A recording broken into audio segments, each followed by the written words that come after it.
Kwa wale mnaosikia leo, narudia tena, upange. Tumia siku Mungu amekupatia vizuri za kuishi. Kwanza kwa ajili ya Bwana, lakini kwa ajili ya maisha yako. Siwe kama Mpentekoste wa zamani. Walisema unahangaikia nini maeka, Yesu anarudi kesho. Wako hata leo na Yesu hajarudi. Sasa akija kuna ibaya. Sasa tunaacha mashamba hapa, tunakwenda mbinguni.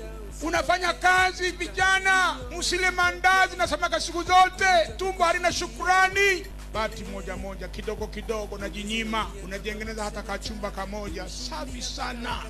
Nana na kunyanyasa Bwana kwenye nyumba yako, hata kama ni chumba kimoja. Nana na kunyanyasa kodi ya nyumba ya mwezi.